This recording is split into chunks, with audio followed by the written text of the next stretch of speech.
Hola, ¿cómo están? Qué alegría verlos nuevamente en Historia, Libros y Banderas. Soy Alejandro San Francisco y hoy tenemos dos invitados con nosotros. La historiadora Valentina Verbal y el filósofo Felipe Schoenberg. Valentina es candidata a doctora, ya está terminando su doctorado, va bien avanzada esa tesis. Felipe es profesor en la Universidad del Desarrollo, está en Faro y es doctor en filosofía por la Universidad de Navarra. Hoy los hemos invitado a conversar en este breve ciclo que hemos hecho sobre el 18 de octubre de 2019 a propósito de este libro, El Octubre Chileno, Reflexiones sobre Democracia y Libertad. Este libro lo editaron ambos junto con Benjamín Ugalde, otro destacado académico, y participan varios investigadores: Alfredo Jocelyn Holt, Francisca Dusayant, Luis Plasencia, José de la Cruz Garrido, José Miguel Aldunate, Natalia González, Daniel Brieva, Cristóbal Belolio, Carlos Newland y Emilia Ocampo. Primero que todo, felicitaciones por el libro y qué alegría tenerlo en Historia, Libros y Banderas. Tú, Felipe, ya habías estado. Yo ya había estado, muchas gracias. Muchas gracias por la invitación. Yo primera vez. Siempre hay una primera vez. Y te había invitado antes, pero estabas de viaje, estabas estaba en el doctorado. Claro. Así que, pero un agrado que estén acá. Esta es una obra colectiva, ustedes son los editores. Y lo primero que quería ver es qué los motivó a organizar este conjunto de artículos y a publicarlo en forma de libro, porque además aparece muy luego después del 18 de octubre y pese a eso hay varios artículos que son bastante maduros, unas reflexiones profundas.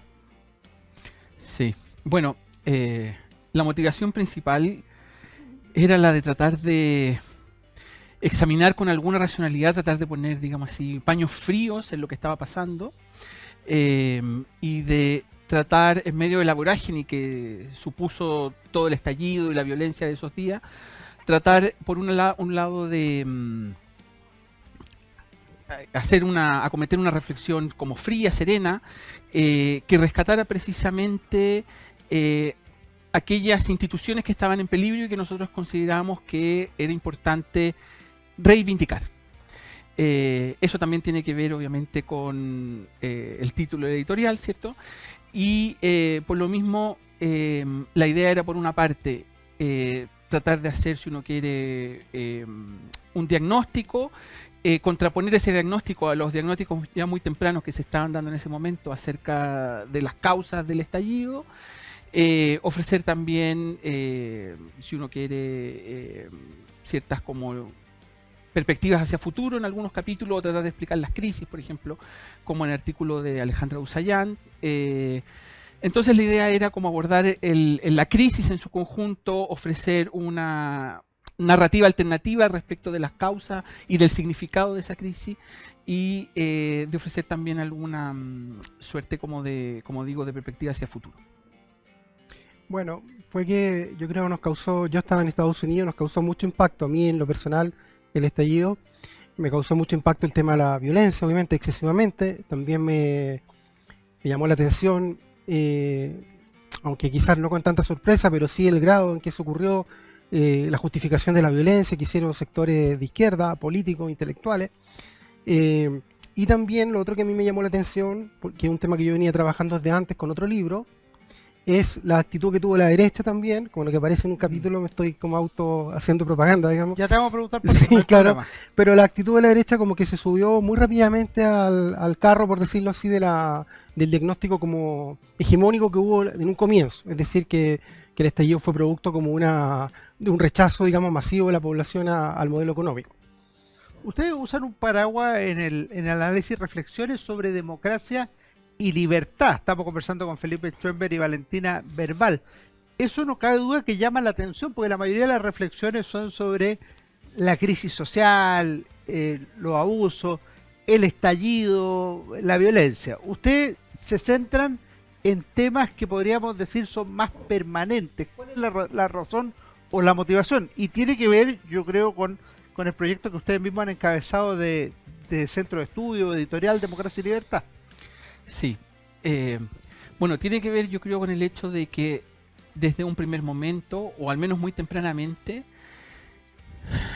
digamos así, las reivindicaciones levantadas con ocasión de la violencia o a través de la violencia, las reivindicaciones, digamos así, de octubre, muy rápidamente se revelaron como, digamos así, una puesta en cuestión de las instituciones de la democracia liberal y representativa. No son 30 pesos, son 30 años, en realidad rápidamente se convirtieron, es un poco también lo que yo trato de defender en mi capítulo, en una impugnación de la historia republicana en su conjunto. Uno podría haber dicho no son 30 años, sino que son 300 años o tal vez más. Entonces, básicamente en esa impugnación lo que había era, a mi juicio, una sonada en contra de la democracia liberal y en contra de las instituciones que son propias de la democracia liberal. La democracia liberal no es solamente la separación de poderes, la democracia liberal también es la subsidiariedad, también por lo tanto es la economía de mercado, es la representatividad formal. Obviamente algunas de esas dimensiones no pudimos tenerlas completas, de esa reivindicación, quiero decir, algunas dimensiones de esa reivindicación no pudimos tenerlas claras o tenerlas del todo claro hasta la convención, que creo yo fue finalmente el develamiento último del contenido de esas reivindicaciones a través de la plurinacionalidad, qué sé yo, el decrecimiento u otro tipo de posturas que concurrieron en ese proyecto, pero de cualquier modo, aunque eso se hubiese develado después, yo creo que ya, como digo, de modo muy prontamente fue muy claro que esta era una asonada contra la democracia representativa, y esa asonada contra la democracia representativa y liberal era promovido bajo el eslogan o el mote de Chile será la tumba del neoliberalismo. Porque al final cuando que lo usó el propio candidato Gabriel Boric, y claro, al final su proyecto de sepultar el neoliberalismo fracasó, porque fracasó el 4 de septiembre, ¿cierto?, del 2022 después, pero no es un proyecto que obviamente él haya abandonado, o que nosotros sepamos hasta el día de hoy que él haya abandonado, ¿cierto?, o no del todo.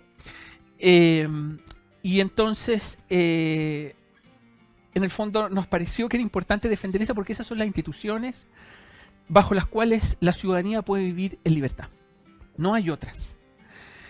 Y por eso, claro, como dice Valentín, ese era un momento muy delicado, y aunque hubiese sido, si uno quiere, un acto desesperado, había que hacer algo, del modo en que nosotros podemos hacer algo, porque nosotros somos académicos, sí, claro, intelectuales, y esa fue una respuesta, diría yo, a esa situación bajo ese paraguas conceptual. Valentina, ¿tú cómo apreciabas el desarrollo de esos 30 años de la democracia chilena, de la libertad en Chile antes del 18 de octubre? La verdad, yo tenía, antes del 18 de octubre, incluso me acuerdo cuando llegué a hacer mi doctorado en el 2019, yo tenía como una especie de orgullo de ser chilena, digamos, de orgullo de lo que era Chile. Me miraba, no sé, las calles de ciudades de Estados Unidos y decía, Santiago no tiene nada que enviarle, muchas ciudades de Chile tienen el mismo desarrollo, o por lo menos de manera muy similar. Es una sociedad ordenada, de instituciones estables, democráticas, que tiene un cierto crecimiento, a pesar de que el crecimiento había bajado ya un poco, pero todavía, digamos, se veía que Chile podía caminar había esperanza de que podía caminar hacia el desarrollo. Entonces yo tenía una visión como un poco optimista de la situación de Chile. Sin embargo, desde antes, como contaba antes, yo venía, digamos, palpando, meditando, reflexionando en realidad, incluso por escrito, sobre lo que se llama el cambio de ciclo. O sea, a partir del movimiento estudiantil del 2011 se empezó a poner en cuestión, digamos, se empezó a discutir tanto la democracia propiamente chilena, que es una democracia criticada por ser una democracia de los consensos, oligárquica, como de espaldas al pueblo, etcétera, poco participativa, y por otro lado la crítica al modelo llamado neoliberal, digamos, también, y de la cual también muchos intelectuales, tanto de izquierda como de derecha, o sea, a esa crítica se empezaron también a sumar intelectuales de ambos lados del espectro político. Entonces yo también sentí o pensé, digamos, de que era necesario como un poco contrapesar ese como discurso como hegemónico que había, como te digo, de manera transversal en Chile, y por eso también, bueno, este libro se explica por eso. Una pregunta para ambos, pueden dividirla ustedes si quieren, pero tiene dos partes. Primero, ¿cómo ven ustedes, o cuáles ven ustedes que son las causas de la crisis o el estallido social? Y segundo, ¿cómo aprecian las críticas que se le habían ido haciendo al modelo? Que tú has sido a su vez muy crítica con sectores de derechas que han ido como abandonando cierta tradición o que han derechamente optado por otras tradiciones. Bueno, me parece que es bien como difícil tratar de enumerar o determinar las causas del estallido. Obviamente hay ciertas causas, llamémoslas así, próximas, inmediatas, que gatillan la violencia. Por ejemplo, me acuerdo que el libro de Alberto Mayor, Big Bang, me parecía a mí que relataba muy bien esa sucesión de desatinos, de revelaciones que se hacían en la prensa acerca de casos de corrupción que se iban sumando uno tras otro, ¿cierto? O a los desatinos de los ministros del gobierno del presidente Piñera, etcétera. Entonces uno puede decir que hay ciertas causas remotas que, por así decirlo, hacen que son la gota que hace que se derrame el agua del vaso, ¿cierto? Pero hay, yo creo, también causas más profundas que soterradamente van metiéndole presión a esta olla y que hacen que finalmente pueda explotar a causa o con ocasión de estas revelaciones de casos de corrupción o desatino, que tiene que ver con una deslegitimación muy intensa, diría yo, del modelo de la así llamado modelo neoliberal, una deslegitimación, y en eso yo estoy de acuerdo con Valentina, de la que participaron sectores de la misma derecha, que parecían no comprender las virtudes del modelo que supuestamente ella defendía. Y diría también, y eso es lo que yo trato en mi capítulo, que hay una como deslegitimación también muy intensa por el lado historiográfico, que tiene que ver con la idea, que es una idea que pareciera además que ha permeado en la sociedad o en algunos sectores de la sociedad muy intensamente, la idea de que la historia de Chile es una sucesión ininterrumpida de justicias y que esa sucesión ininterrumpida de justicias tiene que ser en algún momento, perdón, injusticia. Y que esa sucesión ininterrumpida de justicia tiene en algún momento que ser cortada de cara al establecimiento, digamos así, por primera vez de la justicia en la historia del país. Valentina. Claro, bueno, yo lo que creo, digamos, es que es difícil saber exactamente cuál es la causa inmediata, como dice Felipe, del estallido en cuanto tal, del evento propiamente tal. Obviamente uno puede rastrear primero las evasiones, digamos, en el metro, de parte de algunos estudiantes. Hubo mucho apoyo esos días antes del estallido mismo de dirigentes políticos del Frente Amplio y del Partido Comunista a eso que llamaron desobediencia civil, etcétera. Justificaron, digamos, pasar los torniquetes por encima de los torniquetes, etcétera, que es lo que es atentar contra la ley en el fondo.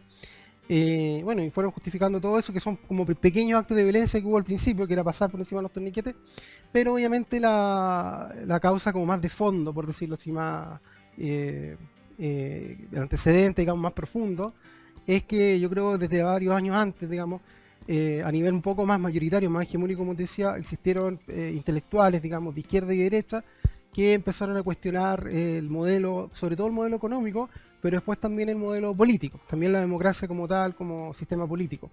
Por ejemplo, al cuestionar, no sé, el sistema binominal, a mí siempre me pareció un buen sistema porque tendía, digamos, a un sistema bicoalicional, digamos, un sistema de dos grandes fuerzas políticas estable.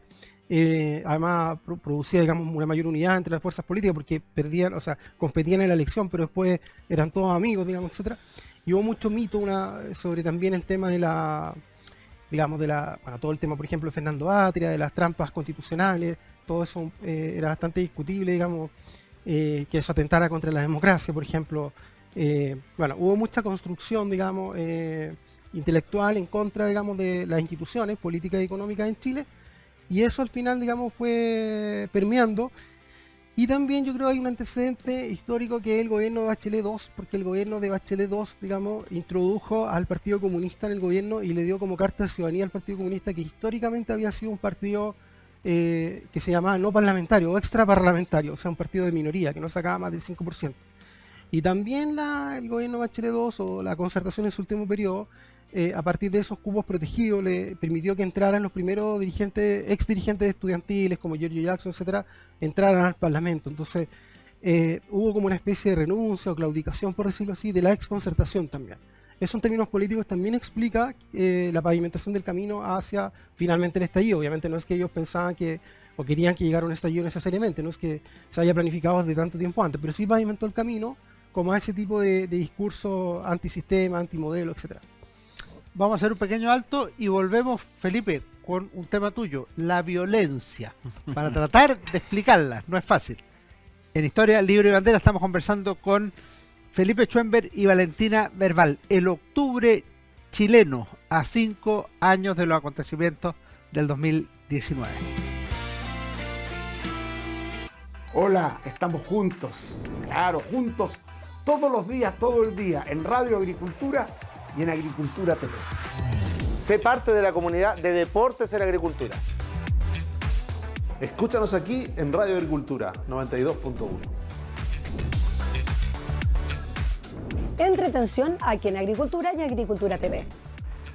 Búscanos en redes sociales como Deportes en Agricultura. Síguenos en agricultura.cl. Síganos en todas nuestras redes sociales. Síguenos en TikTok como Deportes 921.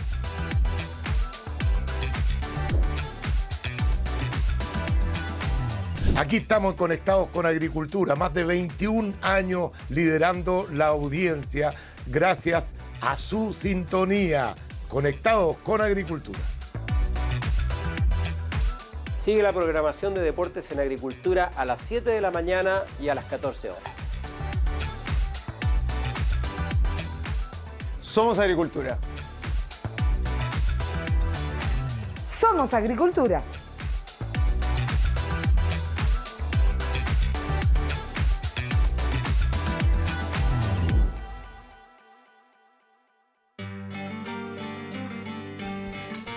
Volvemos a conversar con Felipe Schoenberg y Valentina Verbal, filósofo e historiadora respectivamente. El octubre chileno, un muy buen libro si quieren leer 5 años después de los acontecimientos de ese inolvidable 2019. Felipe, tu artículo en este libro es sobre la violencia, y no solo sobre la violencia, sino también sobre la justificación de la violencia y todo lo que lleva asociado. ¿Cuál es tu visión sobre el tema? Sí. Bueno, a ver, habría que distinguir dos planos, me parece, en un primer lugar al menos. Uno tiene que ver con la explicación, digamos, si uno quiere, psicológica o sociológica de la violencia. Como yo digo ahí, yo no soy sociólogo, pero tomando una frase del mismo Mayola, a quien critico ahí, se puede hacer sociología también desde la guata, como dice él en su libro, desde el estómago. Y otra cuestión tiene que ver con el problema, digamos así, normativo, de bajo qué condiciones el uso de la fuerza o la resistencia a la autoridad, digamos así, es legítima, de modo de poder distinguir la resistencia legítima de la violencia propiamente tal. Y bueno, lo que ocurre básicamente por una parte en el estallido es que esa distinción normativa desaparece y por las razones, por ejemplo, que ya explicó Valentina, ¿cierto? Porque hubo sectores políticos que venían validando la violencia, hay sectores políticos que todavía reivindican la revolución como un modo legítimo de acceso, como un proyecto político legítimo en último término. Y si uno, en el fondo, adhiere a la democracia representativa, la violencia no puede ser nunca una vía legítima de acceso al poder, ni modo legítimo tampoco de promover proyecto político alguno. Entonces, por una parte, lo que era muy chocante en esa época era ver la poca adhesión, la poca convicción que los políticos o que la clase política tenían para con la democracia y el carácter instrumental que por lo mismo le atribuían.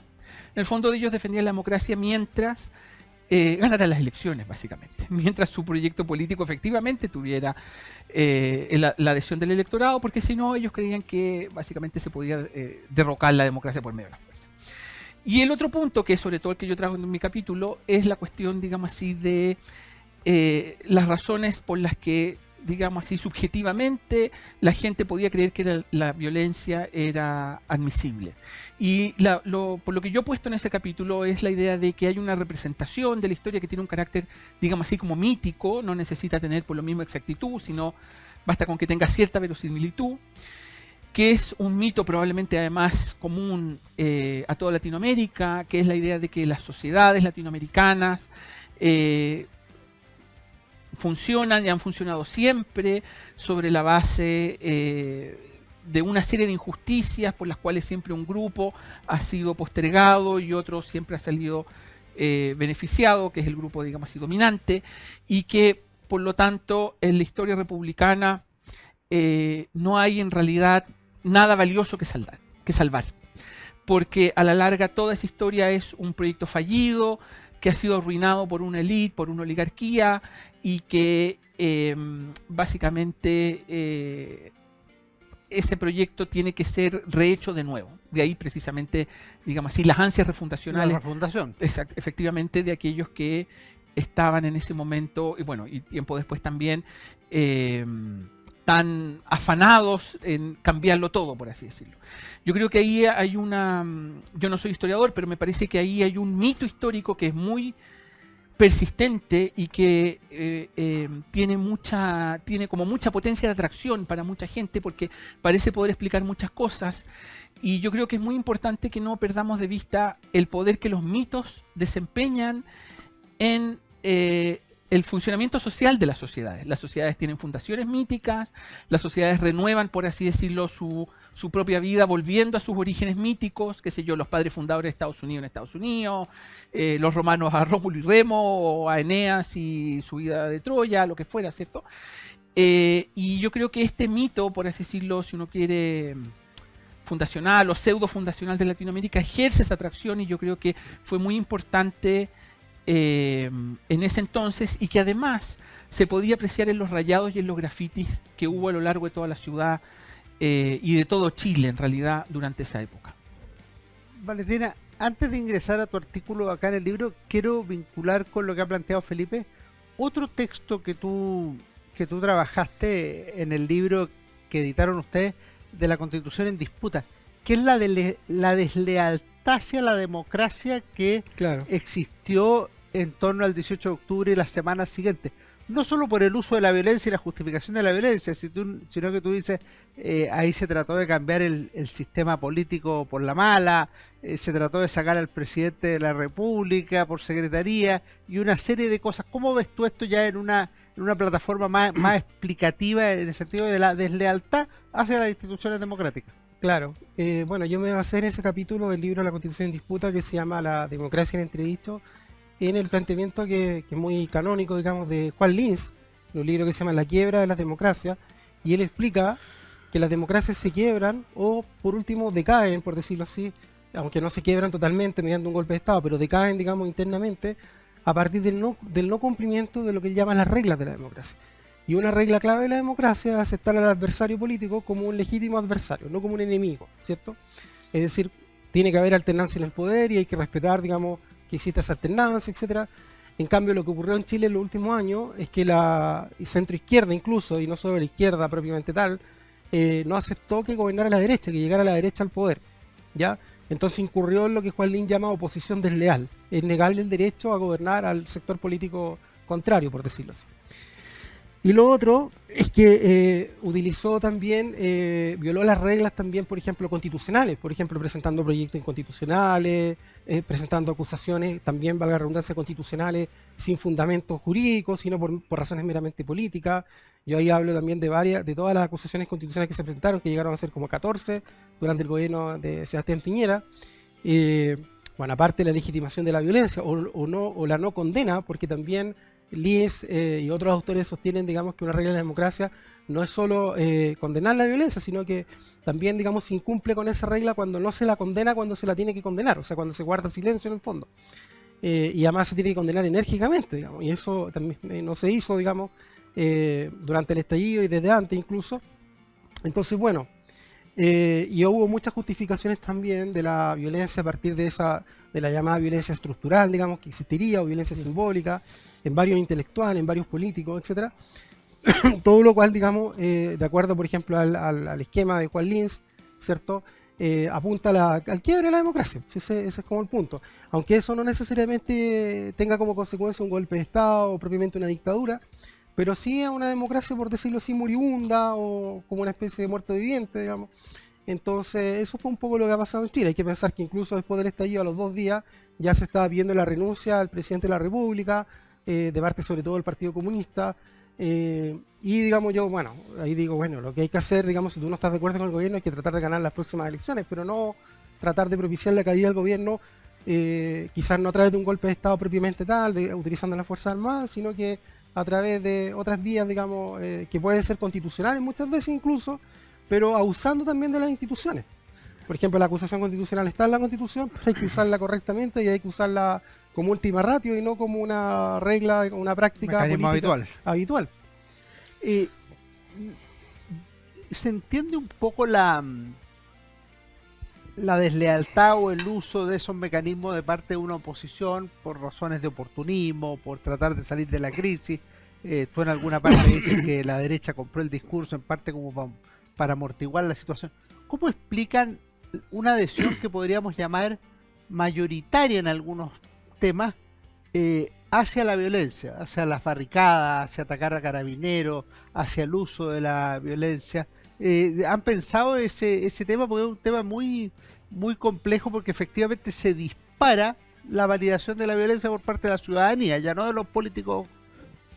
Sí, a ver, yo creo que por una parte eso tiene que ver con el hecho que mencionaba Valentina, de que para algunos sectores resultaba sencillamente moralmente intolerable que la derecha pudiera ganar las elecciones y que en consecuencia, dado que la derecha sería una suerte de continuación por alguna razón de Pinochet, digamos, no tenía en ningún caso ningún tipo de legitimidad para gobernar. Entonces, claro, aunque no se le tratara de destituir de modo directo mediante un derrocamiento con las Fuerzas Armadas, sí se lo trató de hacer volviendo el país ingobernable y legitimando la violencia y todo ese tipo de cosas.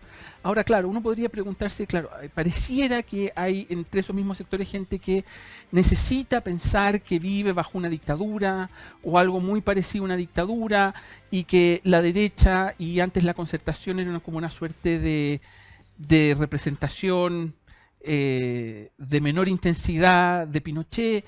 Pero lo que pasa es que si uno tiene un proyecto revolucionario, pero eso tiene algo de ideológico, porque para el marxismo, el régimen democrático liberal, que tú dices que es el único que garantiza esta libertad, es la dictadura de la burguesía. Sí, claro, obviamente. Por eso, si uno promueve una concepción revolucionaria en último término, necesita pensar que la democracia liberal es una forma de dictadura, porque si no, de otra manera no tiene una motivación para tratar de derrocarla. Entonces, efectivamente, esto tiene un carácter, llamémoslo, ideológico o político muy fuerte, evidentemente. Y yo creo que eso es parte del mito histórico al que me refería yo recién, la idea de que en Chile nunca ha habido verdaderamente un régimen constitucional legítimo. Por ejemplo, en ese mismo artículo yo cito a Gress y a Salazar, que han promovido muchas ideas, ¿cierto? Historiadores ambos, y han tenido mucho predicamento en la academia, ¿cierto? Han formado mucha gente. Entonces la idea de que, por ejemplo, en Chile nunca había habido realmente una democracia, porque nunca había habido una asamblea constituyente en el que el pueblo concurriera debidamente representado y que no hubiese estado manejada por la oligarquía.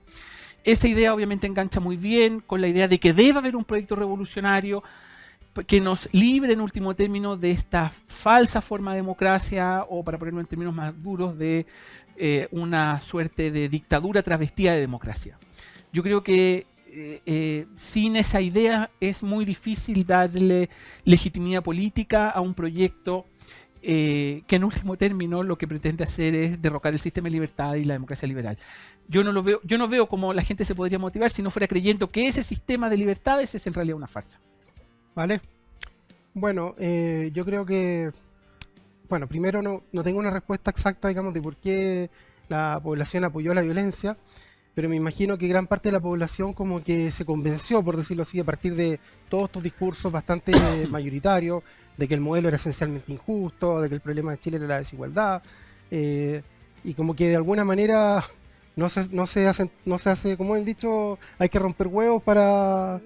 No se hacen tortillas y no se rompen huevos. Claro, gracias por la ayuda. Entonces, llegó un momento en que muchas personas decían, bueno, pero es que no vamos a cambiar la situación de injusticia terrible, estructural que existe en el país, si no existe esta violencia.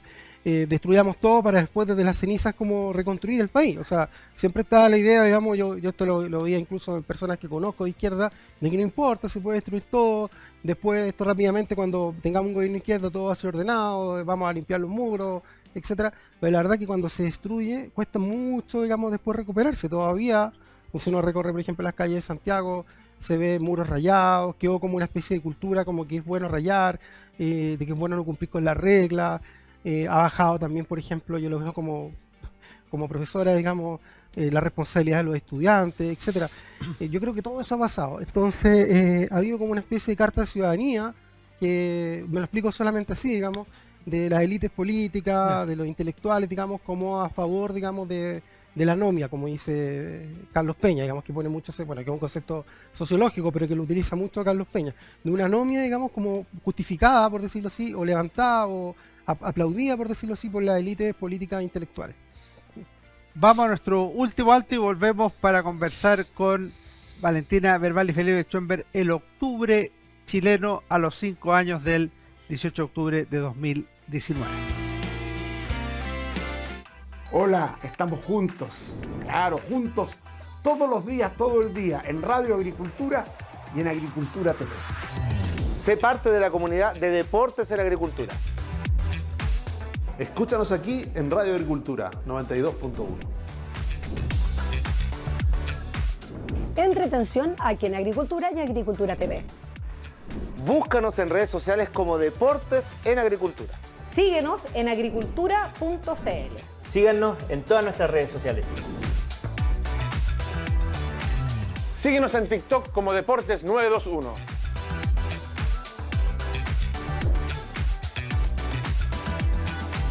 Aquí estamos conectados con Agricultura, más de 21 años liderando la audiencia gracias a su sintonía. Conectados con Agricultura. Sigue la programación de Deportes en Agricultura a las 7 de la mañana y a las 14 horas. Somos Agricultura. Somos Agricultura.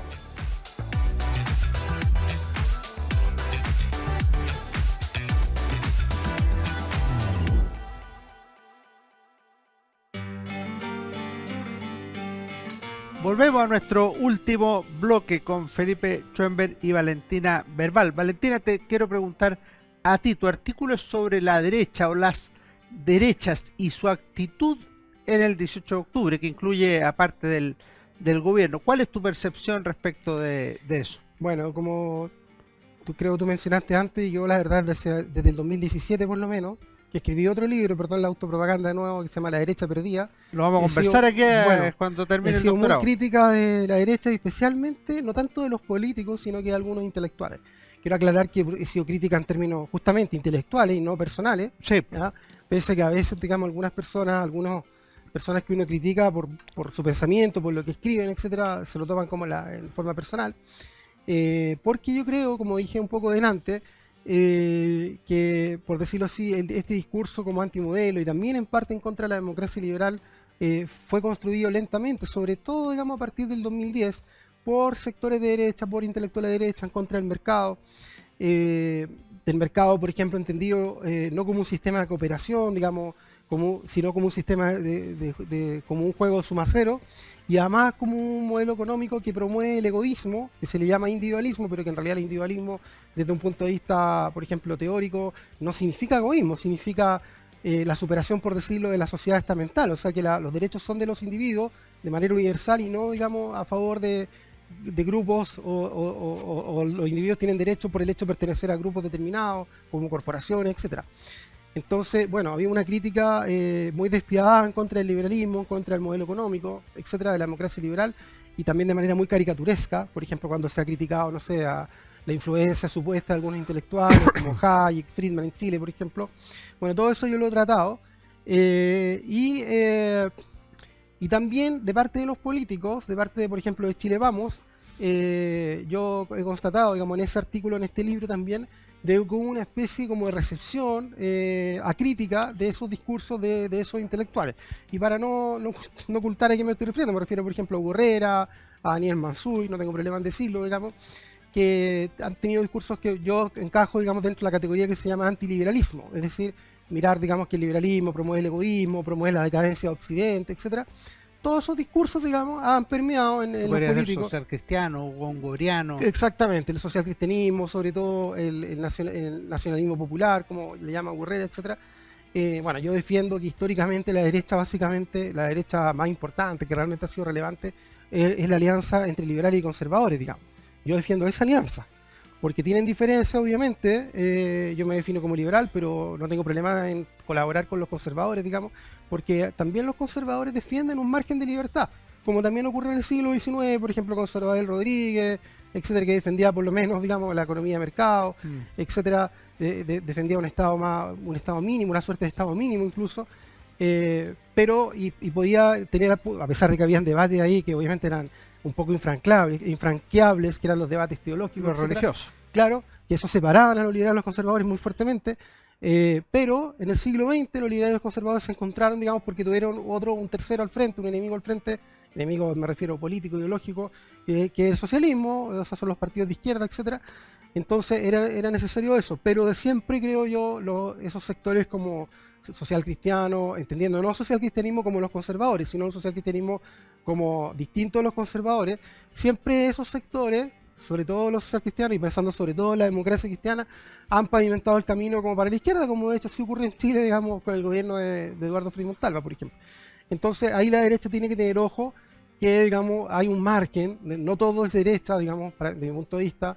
Esos sectores nacionalistas y socialistas han estado cerca de la derecha, pero no han sido relevantes en la historia de la derecha. ¿Y qué es lo que une a esos sectores? Con esto termino. Es la defensa de la democracia, digamos, por decirlo así, de la democracia liberal, que es así una defensa histórica, pese al periodo, digamos, de la dictadura de Pinochet.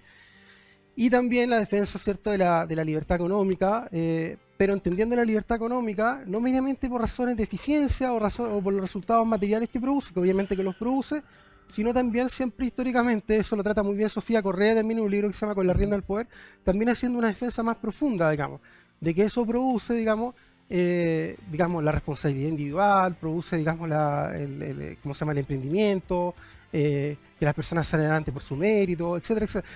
Cosas que a veces la derecha defiende, pero generalmente no hace esa defensa un poco más profunda. Por eso que en ese artículo yo digo que la derecha no entiende lo que es la libertad económica, que la libertad económica tiene, por decirlo así, un significado más allá propiamente de lo económico, aunque parezca una paradoja. Para ambos, ¿cómo actuaron los actores políticos, las instituciones políticas, el presidente de la República, el Congreso Nacional en la Revolución de Octubre de 2019? Bueno, Piñera fue muy criticado por una buena parte de la derecha por no reaccionar con mano dura, y al mismo tiempo fue criticado por haber reaccionado dictatorialmente o con mucha mano dura por la izquierda. Claro. Y de hecho esa reacción, que no fue a mi juicio realmente una reacción de mano dura, fue precisamente de la que se sirvió la izquierda para recrear, ¿cierto?, y convencerse esta idea de que vivimos de alguna manera bajo alguna forma de dictadura y que al cuerpo se le coarta la libertad. Aunque debo decir que escuché una vez una entrevista a Gabriel Salazar en YouTube diciendo que por primera vez no se había impedido la expresión del pueblo en la calle mediante la represión. Claro, que él tiene la tesis que siempre se ha masacrado al Claro. pueblo cuando se levanta. Entonces él al menos, por ejemplo, reconoció que el presidente Piñera no masacró al pueblo. En eso probablemente él está solo, ¿cierto? Y lo va a volver a estar una vez que acabe este gobierno y este gobierno vuelva a ser oposición y vuelvan a demonizar al presidente Piñera, que por otra parte le hicieron guardia de honor en su funeral, ¿cierto? Ahora, claro, lo que pasa es que cuando uno hace este juicio es muy fácil hacerlo ahora, por decirlo ex post, porque nosotros ya sabemos que, no sé, pues fue la pandemia abortó el proceso insurreccional, después, claro, vino la convención, pero la convención fracasó porque se autodestruyó, porque, bueno, en fin, entonces ahora es muy fácil decir, bueno, Piñera obró bien y era lo que había que hacer. Pero yo, por mi parte, puedo o quiero sostener que yo creo que era efectivamente lo que Piñera tenía que hacer. Yo, de hecho, bueno, lo pensaba en ese momento, además. Porque en realidad digamos así, el proyecto democrático, en un proyecto democrático, al final, la ciudadanía tiene que poder, por así decirlo, salvarse a sí misma. No puede estar dependiendo siempre de que la salven otros. En este caso, por ejemplo, de que lo salven los militares. Suponiendo que además eso pueda ser realmente una forma de salvación y, visto ahora desde el punto de vista de los militares, teniendo en cuenta además que después esos militares se han sentido abandonados, ¿cierto? Cuando han sido, claro, los carabineros, ¿cierto? Por ejemplo, cuando se les ha perseguido por, qué sé yo, atentado a los derechos humanos, etcétera. Entonces, yo creo que al final la decisión de Piñera aunque haya sido incluso forzada en parte por las circunstancias, pero la decisión de Piñera de decidir que la ciudadanía dirimiera la forma de salir de esta crisis fue la correcta. Yo creo que sinceramente no había otro. Creo que la hipoteca para la derecha hubiese sido enorme si es que se hubiese reimpuesto el orden a sangre y fuego. Yo creo que efectivamente habría sido una masacre cuyas consecuencias, digamos así, hubiesen sido incalculables y hubiese sido un espanto. O sea, yo creo que al final el presidente Piñera obró bien. ¿Vale algo de agregar o vamos a los libros? Bueno, cortito, yo creo que Piñera obró bien en eso, en la defensa de la democracia. Creo que eso es uno de los grandes componentes de su legado, ¿cierto? La defensa de la democracia a lo largo de toda su vida, incluso durante la época del régimen militar, digamos, que él fue opositor, etcétera, pero también fue un opositor moderado, tan moderado que incluso después se incorporó a la derecha, ¿cierto? A Renovación Nacional. Lo que sí, digamos, el matiz que yo tengo es que él, como que esa semana, después del estallido, incluso antes de esa marcha pacífica que hubo el 25 de octubre, como que, digamos, aceptó, por decirlo así, como ese discurso como de que esto era contra el modelo, como una injusticia histórica. Pidió perdón. Incluso yo eso quizás no lo habría hecho, pero sí comparto todo lo que él hizo, o sea, todas las decisiones que tomó respecto de cómo enfrentar esto desde el punto de vista del orden público y de tratar de buscar una salida institucional. O sea, eso demuestra, lo retrata Piñera como un demócrata, pero de cuerpo entero, yo diría, sinceramente. Y un orgullo para la derecha, porque la derecha, digamos, sinceramente, tiene una deuda con eso, con la democracia, digamos, por razones obvias. Y ahora yo creo que tiene un patrimonio, por decirlo en Piñera, de tener un líder importante que realmente haya sido un demócrata. Felipe, tú has venido antes, vale, primera vez, pero siempre aquí le pedimos recomendaciones de lectura para nuestros auditores o para mí, cosas que no he leído, que compartamos, qué nos quiere decir. Vale, 3 libros, ¿no? 1, 2, 3, los que tú quieras. A ver, bueno, primero voy a recomendar Anarquía, Estado y Utopía, cuyo 50º aniversario se celebra este año. Es un clásico de la filosofía política, escrito por Robert Nozick.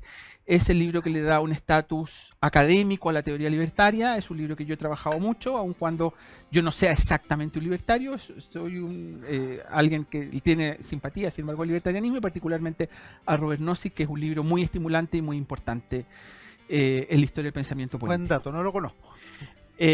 Otro que también puedo recomendar es que tiene que ver también con todo este proceso y particularmente con el proceso de la convención y las discusiones que hubo a propósito de la plurinacionalidad. Es el libro que sacamos en Faro, el centro de investigación donde yo estudio, donde yo trabajo, de la Universidad del Desarrollo, que se llama El desafío indígena y la democracia liberal. Es un libro que editó Eduardo Fuentes y en el que también participé yo, participó la Sofía Correa, participó Alto Mascareño, participó Daniel Leve, el mismo Eduardo Fuentes, Fernanda García, etc.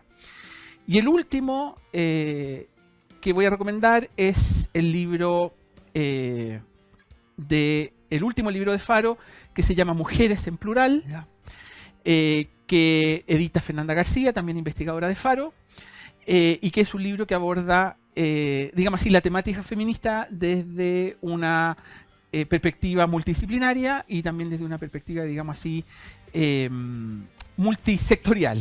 O sea, no tiene una única orientación ideológica, sino que hay perspectivas liberales y perspectivas conservadoras acerca... y socialdemócratas. Y socialdemócratas acerca del feminismo. Súper, ¿vale? Bueno, yo voy a recomendar 3 libros también. Primero, un libro histórico que creo que hay que reeditarlo, ¿no? Que yo lo he estado leyendo bastante para mi tesis doctoral, que es Las ideas políticas en Chile, de Ricardo Donoso, que desde mi punto de vista es el último historiador chileno que puede calificarse como liberal. Para mí no Después de Ricardo Donoso no hay ningún historiador liberal, la verdad, puede que me equivoque, pero por lo menos con cierta relevancia. La gracia de ese libro es que yo creo que es el mejor libro. Yo creo que Alfredo Jocelyn Holt es un historiador liberal. Pero él critica el liberalismo, pero bueno, no quiero, yo soy muy amiga de Alfredo, pero bueno. Bueno, considerémoslo.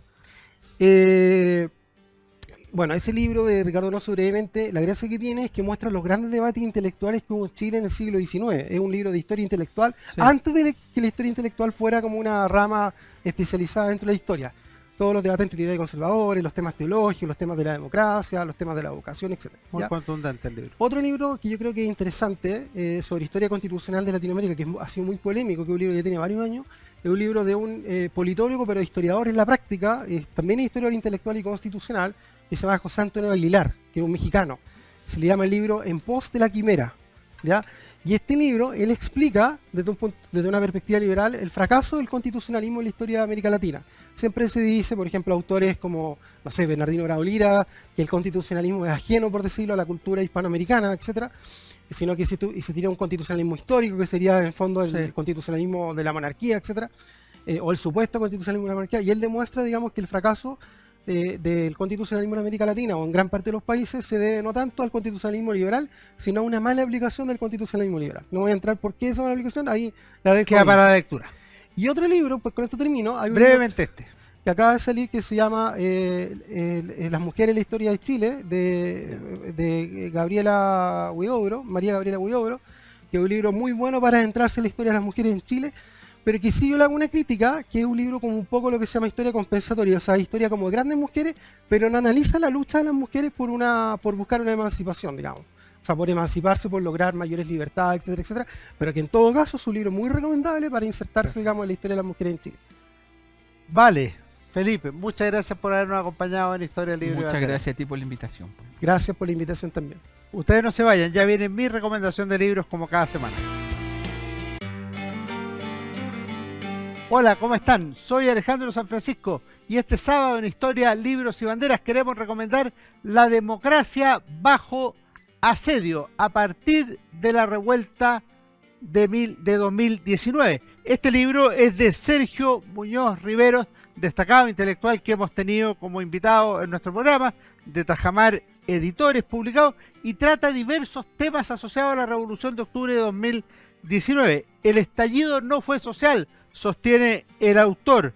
La marca del octubrismo, con algunos de sus legados más negativos, como desfigurar un país y las cicatrices que quedan en la sociedad. La aventura constituyente, el principio de acción y reacción, ensayo de gobierno, y plantea al final una serie de lecciones que podría aprender el país a partir de lo que ocurrió hace exactamente 5 años en Chile, en octubre de 2019. Sergio Muñoz Rivero, La democracia bajo asedio, para pensar el 18 de octubre de 2019 y para pensar en Chile hoy. Que estén muy bien, nos vemos en nuestro próximo programa.